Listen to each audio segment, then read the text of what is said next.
So we had a big problem in our busy household with shoes. They were everywhere, but we had nowhere to put them. So I looked for options that were affordable and looked good, and we decided on a pigeonhole cabinet. Problem was they were just too expensive. So I decided to try and make one myself. I found this bookcase online which was solid and the right dimensions, so I decided to try and upcycle it.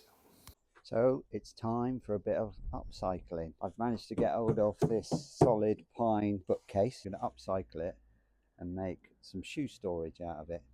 So that's the plan. You have a look at this thing, pretty solid all round. So in this video I'm going to show you how I turn my plan to upcycle a bookcase into a lovely pigeonhole shoe cabinet for our household. Along the way there's going to be a lot of cutting, screwing and gluing. In this video I'm going to give you 5 of my top tips to help you with any of your DIY projects. I'm also going to show you the moment I realised I'd made a massive mistake and the whole project was almost scrapped.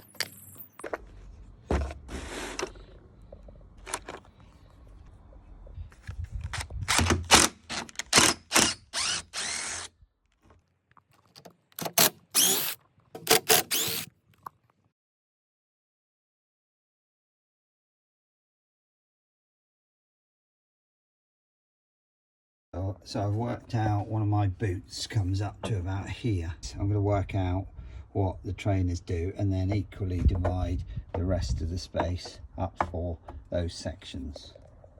I bought a sheet of 8x4 MDF from B&Q and used their cutting services to create the internals of the cabinet.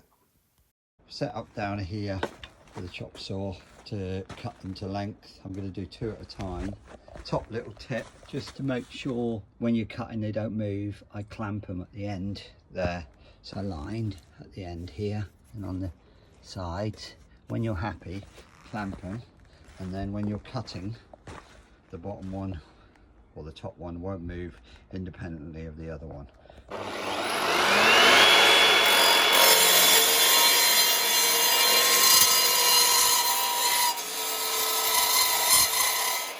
I've now got all the wood cut and I've got 4 of the MDF sheets that are cut to size. So I'm going to find the midpoint of this bit of MDF, put a line down it, and then I'm going to cut slots at the relevant places up to that line, and I'm going to do the same on the uprights, and then they're going to, if you can imagine, they're going to interlock on each other and lock in and create a sort of matrix of little pigeonholes. Hopefully you understand that. If not, bear with me, you'll see what I'm doing as I cut them. First of all, I'm going to have to measure them up, measuring up and marking, make sure I'm nice and precise on what I'm doing here.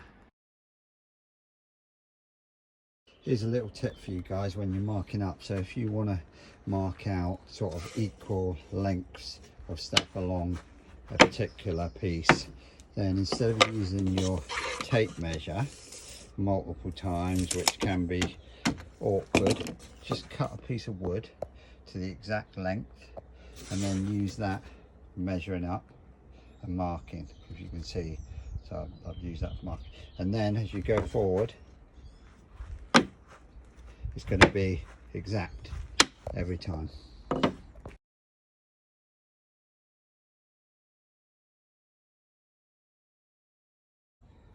Okay, so because I had a bit of, it wasn't the easiest job after cutting down the lines on here to actually do that end bit. It was really difficult getting the jigsaw in. So what I thought, I'm going to try and make something up here. So this is an oscillating tool, so I'm going to cut the blade of the tool down to match that end. So I'm going to cut this piece off here, and hopefully then I can use that to get a nice clean line at the end of the cut on the board.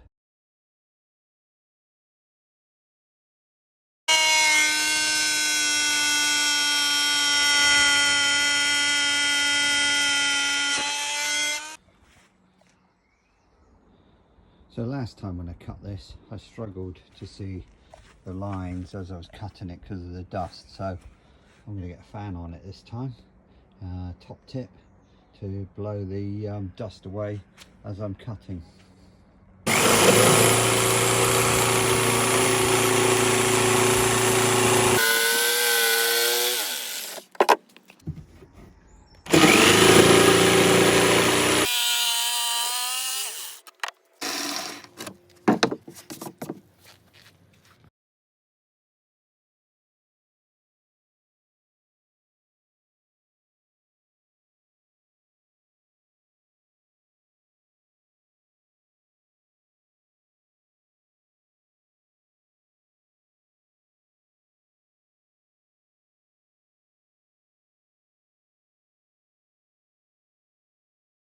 Just going to have to take this edge off here, be able to slot it in.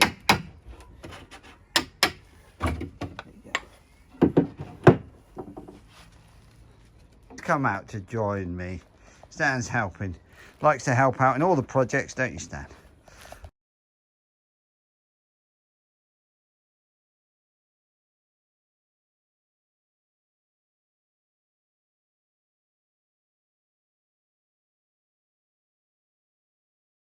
This could be very interesting. So if my measurements are correct and I built this properly, it should slot in there, but we'll see. So we've got the added issue of having to line these up with the slots as well. So let's just see how we get on. Fingers crossed it goes in okay.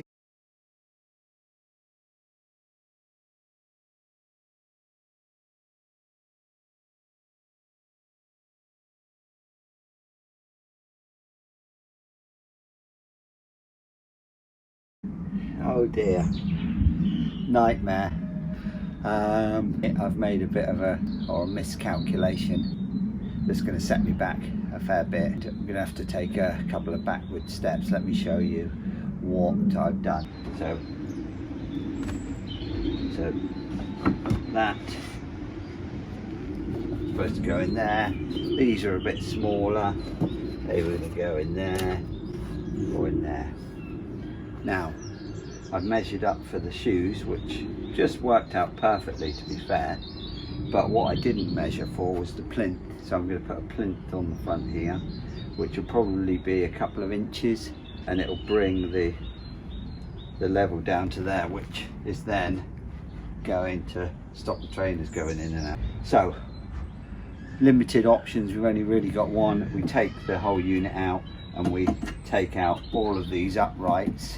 We can keep the cross members, but we need to recut all of the uprights to make the spaces a bit bigger. What we're probably going to do is lose one of the levels of pigeonholes. So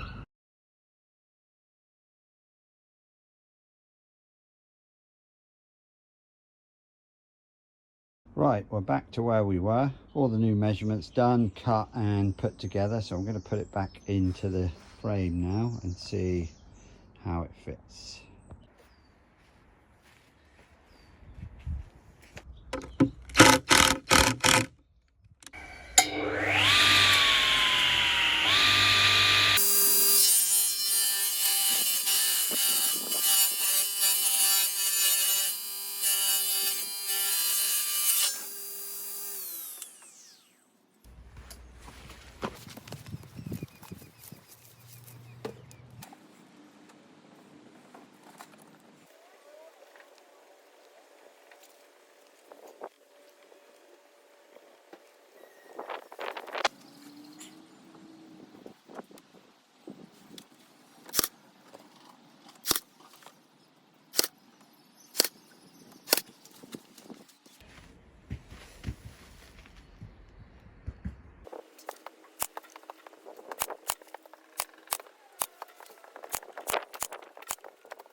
Okay, so I've made this little template up that put on like that. I've got 2 little holes here. And then I get my bradawl, poke it in the hole.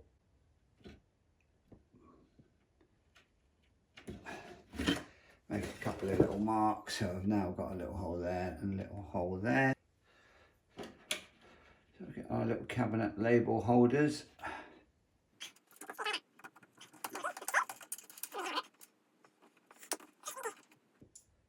You do the mark. And it's awkward. Often I find putting the screw in the screwdriver like that.